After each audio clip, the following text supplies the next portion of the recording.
Questão número 4. Um robô manipulador, como o da figura abaixo, é composto por duas juntas rotativas e uma junta prismática. Então aqui a gente tem a junta rotativa que vai fazer, né, essa rotação ao longo do eixo, outra junta rotativa, e aqui a junta prismática, que vai fazer esse movimento aqui meio que de cima para baixo, de acordo com a figura. E aqui essas duas rotativas, né, o movimento aqui rotacional.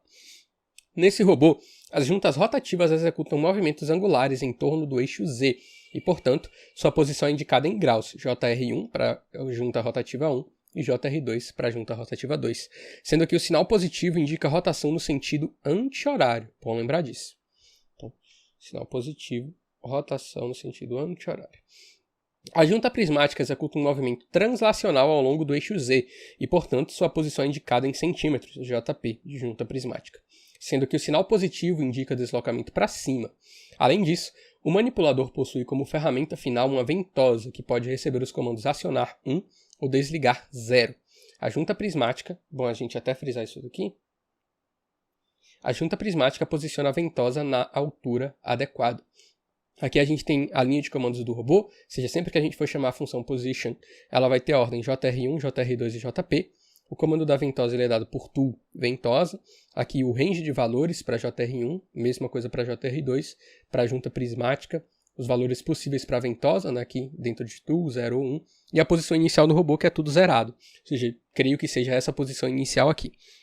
Se o robô receber o seguinte conjunto de comandos, position 30 graus, no caso JR1 30 graus, JR2 60 graus e JP-3 tool 1, qual será a posição final da ventosa? Vamos lá analisar parte por parte e novamente trabalhar com o processo de eliminação. Vejamos aqui primeiro que dentro desse comando a gente tem tool 1, que a gente já viu que se trata de posição acionada. Então, se a gente sabe que a posição final ela vai ser acionada, a gente já pode eliminar alternativas C e alternativas E, que tratam da junta como desligada, posição desligada. Outra coisa interessante, o robô, como dito na questão, ele começa na posição 0, 0 centímetros. Ou seja, se aqui na junta prismática, uma coisa interessante na verdade, a junta prismática, vejam que até pelo comando da questão e pela figura, dá para perceber que ela se move em um eixo diferente do eixo das juntas rotativas 1 e 2. O que significa que o movimento feito nela, ou seja, melhor dizendo, o movimento feito nas juntas rotativas não influencia diretamente no movimento da junta prismática ou na posição da junta prismática. Ou seja, aqui pode estar girando, aqui pode estar girando. Se a gente não mexer diretamente aqui, essa posição não vai mudar. O que é o contrário, por exemplo, da junta rotativa 2. Se a gente deixa a junta rotativa 2 em 0 graus, mas a gente muda a 1, como elas se movem no mesmo eixo, o movimento da junta 1 vai influenciar diretamente no movimento da junta 2, mesmo que a junta 2 permaneça parada.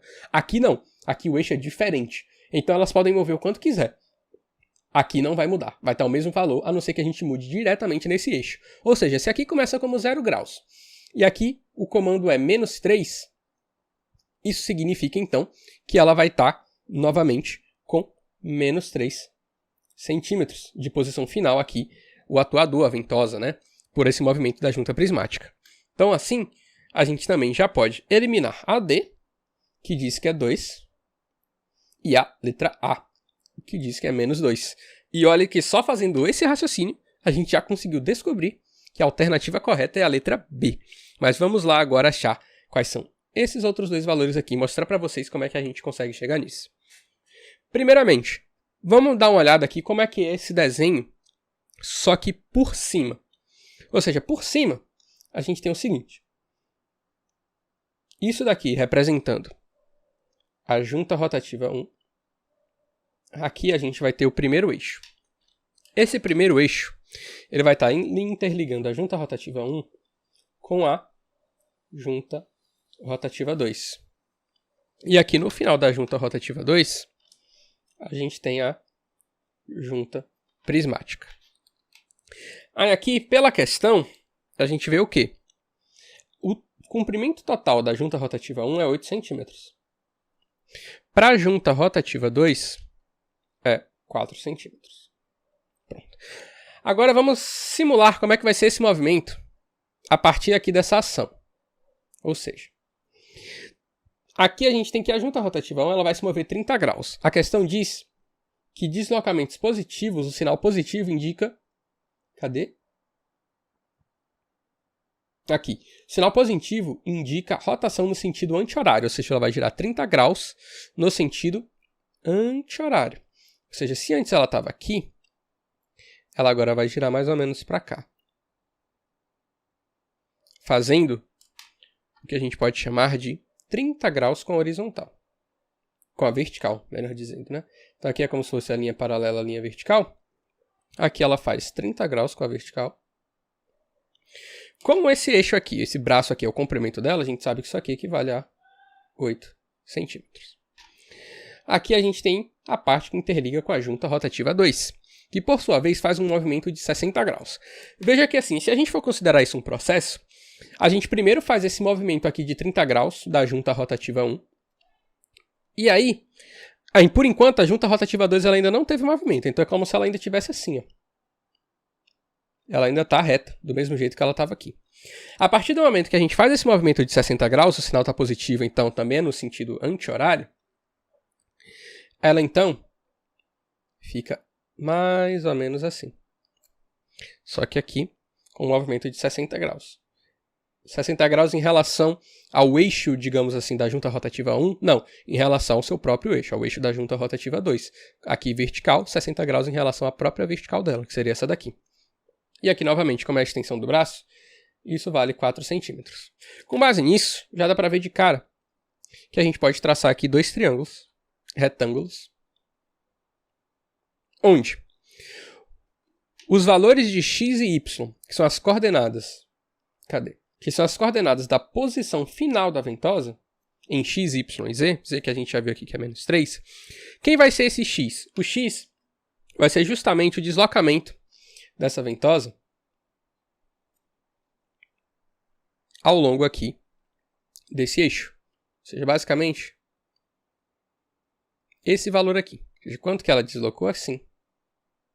Que quando ela está na posição 0, 0 é 8 mais 4, 12. Só que como aqui a gente teve essa rotação, esse valor diminuiu. Essa daqui é a coordenada x.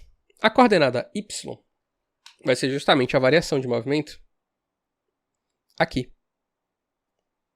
Que antes aqui era 0, pois todas elas estavam em 0 graus. E agora, como a gente teve uma mudança aqui de 30 e de 60, mudou para essa quantidade y que a gente vai calcular agora. Como é que a gente chega nesses valores? É simples. Vejam que essa quantidade x, ela meio que está partida, está separada entre o cateto adjacente, aqui é o ângulo de 30 graus nesse primeiro triângulo, mais o cateto adjacente ao ângulo de 60 graus aqui desse segundo triângulo da junta rotativa 2. Mesma coisa, o y, ele está segmentado entre cateto oposto aqui da junta rotativa 1 e cateto oposto da junta rotativa 2. Então, se a gente descobre quais são os catetos de cada um e soma cateto adjacente com cateto adjacente, cateto oposto com cateto oposto, a gente descobre respectivamente x e y. Então, é isso que a gente vai fazer agora. Vamos lá, começando. Seno de 30. Ele é cateto oposto dividido pela hipotenusa. Nesse caso, dando os nomes, seno de 30, a gente sabe que é 1 sobre 2. Cateto oposto, que é a parte que a gente quer achar. A gente continua cateto oposto. E hipotenusa 8. Nesse caso, então, o cateto oposto ele será igual a 8 sobre 2, 4. A gente também pode chamar isso daqui de JR1 de junta rotativa 1, componente Y. Agora, vamos calcular então também o seno de 60 graus, também dado por cateto oposto, dividido pela hipotenusa, só que nesse caso aqui é 4. Cateto oposto, ou também junta rotativa 2, componente Y, ela vai ser igual a seno de 60. É uma informação que a questão não dá, então a gente já tem que chegar sabendo que isso é raiz de 3 sobre 2. Aqui a gente multiplica por 4, e com isso a gente tem junta rotativa 2 em sua componente Y.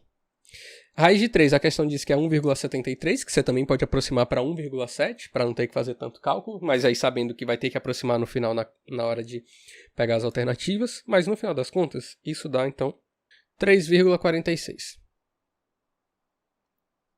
É igual a junta rotativa 2 em sua componente y. Então, nesse caso, vejam que a componente y ela vai ser 4 da junta rotativa 1 mais 3,46, totalizando então 7,46. Que é o primeiro valor que a gente já encontra aqui na posição y. E agora a gente repete o mesmo processo para a posição x. Então, só segmentar aqui. Vamos lá. Cosseno de 30. Ele vai ser igual ao cateto adjacente, que vai ser JR1x dividido pela hipotenusa 8. Cosseno de 30, a mesma coisa que o seno de 60, raiz de 3 sobre 2, vezes 8. E aí, para a gente simplificar essa conta, é só a gente perceber o seguinte. Aqui, para esse cálculo onde a gente obteve 3,46, a gente tinha 4 vezes raiz de 3 sobre 2. Agora a gente tem 8 vezes raiz de 3 sobre 2, ou seja, a gente tem o dobro desse valor aqui. Então, para a gente não ter que simplificar de novo, fazer essa multiplicação, é só pegar o dobro desse valor aqui, que é justamente 6,92. E aí agora a gente parte para o seno de 60 graus, que é justamente aqui essa porção aqui x em relação à junta rotativa 2, ou seja, junta rotativa 2 em sua componente x dividido por 4. Seno de 60 a gente já sabe que é 1 sobre 2 vezes 4. Nesse caso aqui, então, a gente vai ter 2. Então, a componente x vai ser 6,92 mais 2, 8,92. Nesse caso, então, a gente tem, novamente confirmando aqui, os valores e mostrando que a resposta correta da questão 4 é a letra B.